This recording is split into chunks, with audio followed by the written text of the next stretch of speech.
Hey guys, Heather Hansen O'Neill here, and we're ready to kindle the flame. What you want to look at right now is, where are you? Why? Well, that's really important. It's important to know where you are now and why you're there and not where you say you really want to be. There's a couple of reasons for this, and looking at it will enable us to break through whatever blocks are holding us back and better define where we want to go so that we know the right actions to getting there. Now, you are where you are because of the decisions that you've made in your life. So I want to start with the fact that a lot of times people try to pass the buck. I'm not saying you do. But when I first start talking to people, there tends to be a lot of excuses that come out first. Well, I'm where I am because the economy is bad, or I'm where I am because I had a tough upbringing, or I'm where I am because of blah, blah, blah, blah, right? We create excuses for where we are if it's not where we want to be. But I want to let go of those and begin with taking responsibility for the decisions that you've made in your life. And those decisions are why you are where you are now. Now, I'm not trying to be hard on you, but if we don't start there and if we don't keep that essence of responsibility through every module that we're going to be covering, then you're not going to feel that incredible freedom and pride and ownership of taking back control of your life. I mean, you can continue to make excuses, and that's fine if it's working for you. But most of the times it's not, because what it does is it limits you. It keeps you in a space where you're not getting creative with your actions, with your ideas, and you're not able to know in your heart that you deserve all that you could possibly be. I mean, we are little balls of potential. Seriously, each and every one of you have incredible potential. And some of you are really making great use of that potential, and you're just looking to take it the next step further. And others need to let go of excuses. Own your decisions so that you can become all that you were meant to be. We're put here for a reason. We're put here to contribute to something bigger than ourselves. Now, maybe you know what that is, and maybe you don't yet, and that's okay. But before we do anything else, we have to make a pact that throughout this coaching, that you're going to own where you are and the decisions that you make and the actions that you take. Yes, life can be difficult sometimes. And yes, challenges occur. I am not going to be rah, everything's great all the time. No, heck no. Things are not great all the time. But that's okay, because you get to choose how you think, how you feel, and how you respond to these situations. And if you look around you, there are people that are hugely successful that have undergone incredible pain and challenge, but they made interesting choices on what they're going to do with it. So you want to own your behavior first. Take responsibility of your decisions and your actions and how you feel on a daily basis. That's going to be first and foremost. The other thing is that some of you may be in different places right now. Some of you may be chomping at the bit because you know what you want out of your life. You know where you want to be, and you just haven't been able to get there yet. And then others of you may not know yet. You may feel uncomfortable, or you may not like where you are now, but you may not know what that passion is, or what that big contribution that you're supposed to be making to the world. You may not know what that is yet, and that's okay. So I'm going to give you different resources and options for wherever you are. Okay, first, let me talk for a moment to the people who don't know. You just know that you're uncomfortable. You know that you want more. You want more money, a better job, you want a better relationship, you want more time, freedom, whatever it may be. You want more of something and less of something. You're uncomfortable where you are. You want to make a change. But when people along your path have said, so what do you really want to be when you grow up? What's that thing, that passion of yours that's driving you? And you sit there and you go, I don't know. First of all, I want to let any pressure off that you're probably the larger group. I think that a lot of people don't know. And so one of the most interesting, fun things that I get to do is to help people discover what that is. Find their passion. And in order to find their passion and be able to take actions to follow it, sometimes it's clouded by other things. Things that we'll call them, they're the clothing or the mud that's been slung at us in our life, right? So we may not be able to see what's in our heart because we haven't taken the time. We haven't quieted our external noise in our lives, and we need to start with that. So if you're someone who is searching and knows that there's got to be something and you just don't know what it is, I'm going to give you a couple of exercises.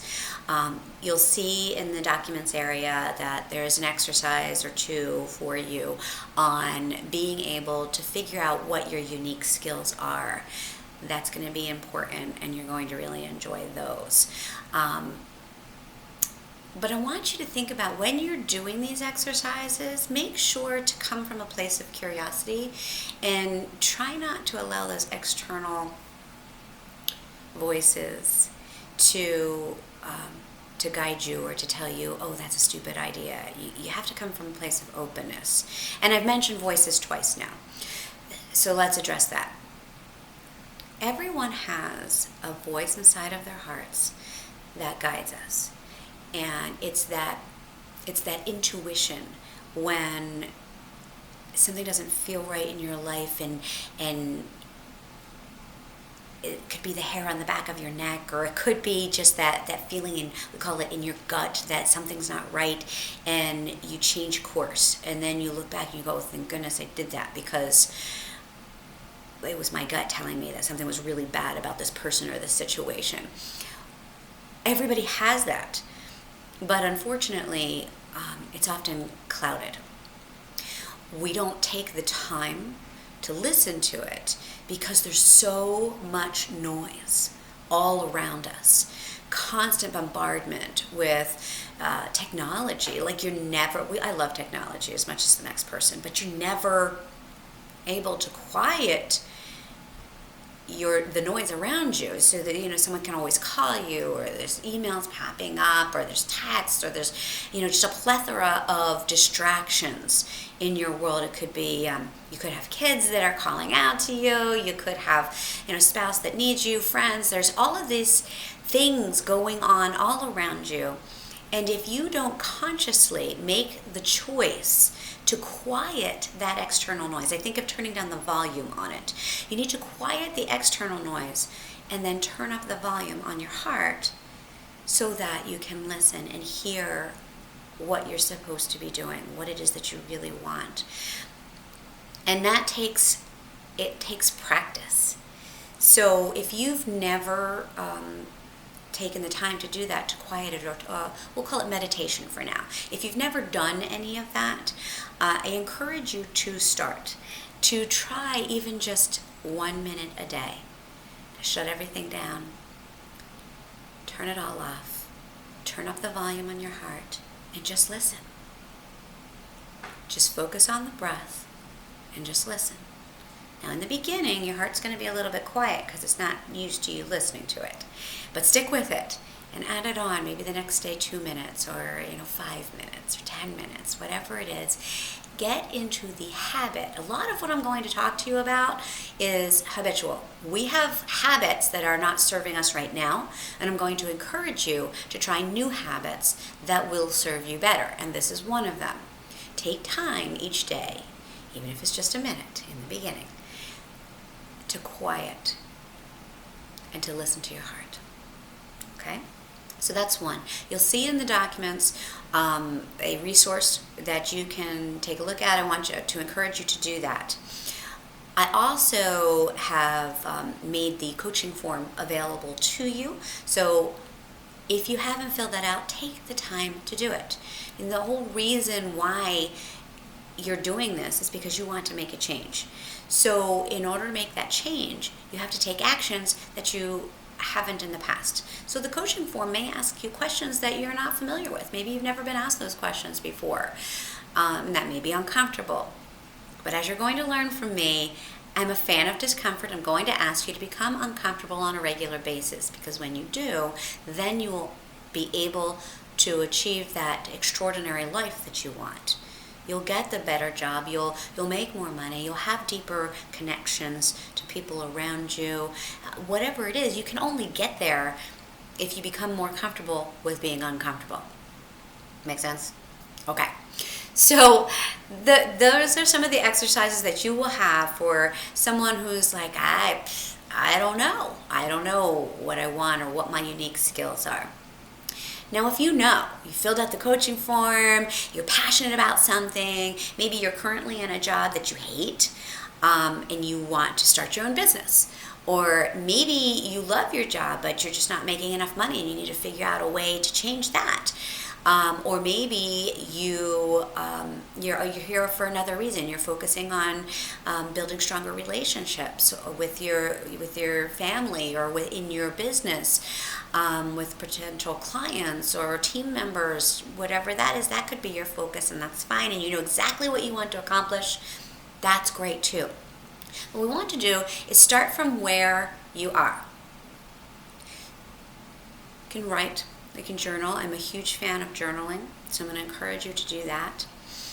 Journal about where am I right now. This could be, the factual things like I live here, I have this job, or I have this challenge in my life, or this is my past experience and my talents and skills. Start writing about some of that. And yes, you can delve into the emotional side of why you're currently in pain, why you're not happy or as happy as you could be. Why you're, I'll say, dissatisfied. Because everybody's going to have a different level of where they are. You may be here just because you're fairly happy, but you want more. Or you could be here because you're in intense pain. Something in your life is going on that you just cannot deal with any longer, and you have to make a change. I will tell you that the majority of the time when people come to a point where they're asking for help, where they're asking for coaching, it's probably not because things are okay. Now, people don't take action to make their lives better when things are okay. People take action to make their lives better when things are painful. So if you're in pain, if you are experiencing challenge right now, understand that you're not alone. It's the impetus for growth. It's the reason why you reached out for help. And you will make it through. And your life will be better when you take a look at where you are and how you got there. All right, so that's where our focus is going to be right now. Do a little journaling about it, see how you feel about it, bring that to the Facebook group page and communicate it with the others in the group, bring it to me. We need to figure that out first, and then I'm going to give you some exercises on clarifying where you want to go, those goals of what you want to accomplish and what that looks like.